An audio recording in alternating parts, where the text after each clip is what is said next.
In pacing, I talked about stopping at 70%, and a lot of people will say to me, and do say to me, yeah, but Phil, that's easy to say but hard to do. And I agree, it is.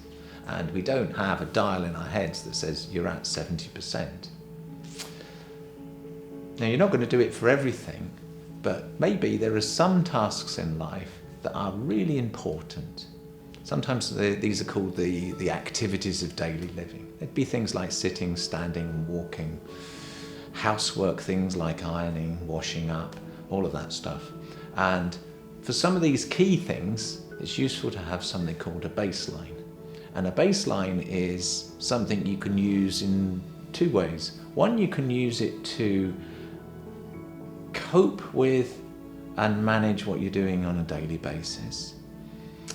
And the other one is you can actually use it at that level, but then actually use it as a tool to get fitter and to do more despite pain.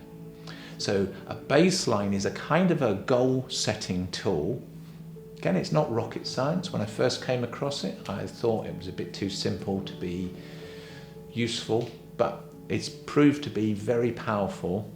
And I found really powerful for people who perhaps often don't get a lot of the other things. So a baseline is basically an amount that you do of something that you measure by time or distance. The reason that's relevant is because a lot of people have pain as their guide. With a baseline, we're changing the guide to being an objective thing, time or distance. So a good example would be, rather than walking, there's a guy I worked with once, and he used to walk until he literally dropped. So he kept walking until the pain stopped him. And on his walk, he would just keep going and keep thinking, I wonder how much longer I can go before the pain stops me.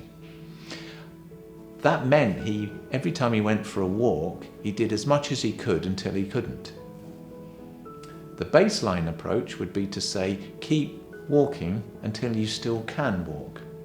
And with him, what I did was, we looked at using an objective measure, and for him it was lampposts. So it was, what was he? 1 lamppost and back 5 times a day.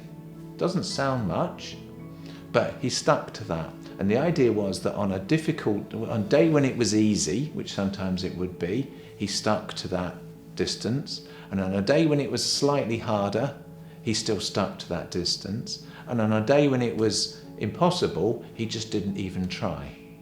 And the key thing with that was that meant that every time he went for a walk, he actually finished within his capability. And with time, the amount he could do slowly increased.